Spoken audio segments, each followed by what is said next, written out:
Hey, what's up guys, my name is Nop and welcome to another tech video. Okay, I'm going to talk about this month.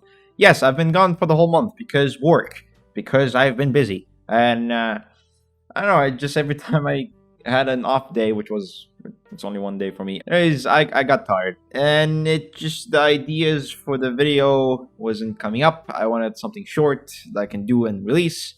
Never came up. Until I realized I could have done this one, but I guess waiting for it was a good time because finally got good prices. So bear with me, okay? But yeah, I haven't sent anything in this month. I'm literally sending one video for this month. So welcome to the $600 console killer, or PlayStation 5 at least, killer PC. It's a PC that was literally made for you to choose it other than buying a console. Because for me, buying a console just feels a little bit meh. There are some reasons to buy it, but for the most part, if you could just spend a little bit more, which is literally just $100 more, you get a good, very good gaming PC that performs better than, in my opinion, better than a console in many ways. So let's get to the video, shall we? So starting off with this PC build is with the CPU, and the CPU of choice is going to be the Ryzen 5 3600. Yeah, it's an older CPU, it's a 6-core processor, and that might be the only thing that's not as similar to the console as possible. But for 6-core older processor, which I know it's old, very old, still 6 cores that supports some of the newer technologies that even exist till now, and it's, you know, pretty good. Not the best, but pretty good. And also the cooler with the CPU together is a good combo. Yes, we're using a stock cooler, that's why it felt like a perfect choice, especially for the price. It's $100, so yeah, we're using it now. For the motherboard, we went with the ASRock B550M HDS SE. So it's a simple motherboard. For B550 micro, it's small. You get two RAM stick slots. It's only two. There is an M.2 NVMe Gen 4 connection, but only one. And it is very simple. It's very simple, but it's more like a console-like motherboard. It's very simple, but it has all the connections. Doesn't have a Type-C port, but overall, though, if you forget about the Type-C stuff, it's really just a motherboard that supports your computer. So we're going with it. It's also the cheapest one. Now for the RAM, we went with the Alloy 16 gigs, 3200 megahertz DDR4 RAM. Dual 8 gig sticks, and it's does the job. I mean, I believe the PlayStation RAMs are the same as this one. It's 16 gigs, but I'm not sure what the speed is. It does the job, especially for 1080p and even for 4K. Not recommended for 4K. It's more than enough, and well, at least it's similar to the RAM of the PlayStation consoles or the Xbox console. So, you know, good choice. Now, for the SSD, we went with something that's very fast, and it's the Sabrent Rocket 4.0 1 terabyte. So it's a Gen 4 SSD, very fast SSD. I believe, I might be wrong though, it's similar to the console's SSD. So the speed is great, it's very fast, it's Gen 4. Probably one of the best parts of this PC build for $600. Definitely adding this one up. Now for the graphics card, this one is a little bit complicated. This is where I'm going to tell you guys. I'm going to be having two links. One which is the PC part picker part, and the other one is going to be the Amazon part, because that's where I got the pricing for this graphics card. So the Gigabyte Gaming OC Rev 2.0. It's an RTX 3060 12 gigs. It's a 12 gigs card. For a slightly older but very good RTX graphics card. It's 12 gigs. It's great for 1080p, and you could play 4K. Not recommended, but could play 4K. And essentially, it's closer to what a console graphics uses, anyways. Keep in mind, consoles in general use pretty much upscaling, so the 4K is not really 4K. It's just 1080p upscale to 4K. But you know, people buy the consoles just to play the game, and they don't think about it specifically in terms of specs. They think it's actually 4K. So what you're getting here is what you would get on a console. Like, it's pretty much the same. So you could play 1080p in this just fine, and you could play 4K in some of the games, older games, at 4K 60 though. I mean, the consoles are also 4K 60. Not all games are 120 hertz. Oh, that's surprising. Not really. It's kind of obvious, but yeah, it's pretty much the perfect graphics card that can compete against a console graphics. So, or at least be equal to. So, yeah, 12 gigs, pretty much able to play games for a while since it has a lot of VRAM to last for a long time, and very good, still very good.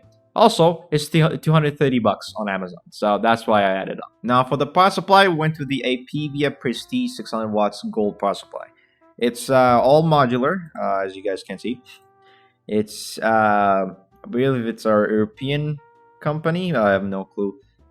Europe. I guess that's your stuff. I think maybe I'm wrong though. It's gold certified, so there's that. But there is the mustard and ketchup cables. Yeah. But hey, it's cheap. It's 600 watts. It should power your console, your PC just fine. Yeah, it does the job. Now for the case, we went with the Defqwop Matrix 40. It's micro ATX case. It's an actually good case. I mean, you could even put a liquid cooler in this thing for some reason. I mean, it's not for some reason. It's a good reason that it can do that. But it's kind of insane though. It's good. It's a good case. I just can't stop putting them on the video because it's very good. It's one of the good cases in terms of price point. Of course, the good case will be Defqwop design, but for the price point, it's Defqwop. So, very good case. It does a job. You can even upgrade to liquid cooling in case you want to go with a Ryzen 7 if you want to have the same amount of cores as the consoles and be in the competition of that one. But you know, it's a good case. Definitely recommended if you're in a budget. And this is like the cheapest good case, so definitely recommended. Now, the total price point of this whole PC build, without the price for shipping and including the GPU on the Amazon website, it's around 598 bucks or 599, something like that. So exactly 600 bucks or less by a little bit, but I would say exactly 600 bucks. With shipping will be a little bit more, but you would pay shipping anyways in the end of the day. So yeah, it's pretty much 600 bucks, exactly on point. For 600 bucks, by the way, I haven't seen a 600 bucks that performs that well in a while. So great performance. Definitely recommended for sure. If you're into getting a PC or a console, forget console, get this guy. Unless, well, I will get to why you should get a console. But overall, though, 600 bucks, yeah, good price. So that is it for today's video. I hope you guys liked this video. Hope you guys enjoyed it. Before I end the video, of course, there's a thing about why you should get a console, why you shouldn't get a console. Of course, I'll go to the reason why you shouldn't get it. I mean, if you get a PC, you have so much use to it. You just don't just play a game and that's it. I mean, sure, you could do a couple things more in the console, but not that much. You could also live stream professionally. You could pretty much video edit on a PC. You can't do that on console. You can pretty much do everything that a PC can do. You know, a console can only play games and then stream, and but not professionally, and a couple of things here and there, but it doesn't do that much. You're limited to having just a console that is used for just gaming. It's just for games. I mean, you can literally people get the consoles to play games. It's a gaming machine, not a machine to everything, if that makes sense. It's not a PC. With that said, though, the benefit is for the price point, you pretty much get a device that's made for gaming. Oh, there's also the thing where PCs you play online for free. Consoles, pretty much through time, you paid the same amount you would have paid on a PC in the first place. So that's why if you're in that type of budget and you don't mind, or unless you're not planning to buy any multiplayer game that's paid and you're playing free multiplayer games, which doesn't require pluses or game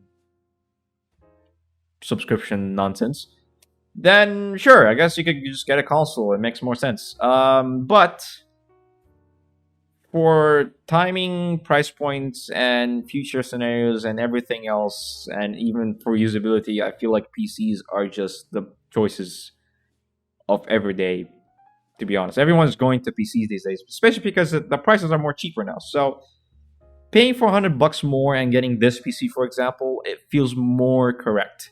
Sure, there's the other things like the screen and the keyboard and mouse and whatnot, but first of all, someone's gonna get a screen for their consoles anyway. So, and I feel like you would spend less by getting this guy, or equal at least, to getting a console, because you will have to get a screen anyways if you don't have a screen. So it'll be the same price point anyways. So if you're planning to just get a machine that just plays games and that's it, then that console should be fine. But if you do want to do more, go with a PC. I'm just saying it's better. PCs are better.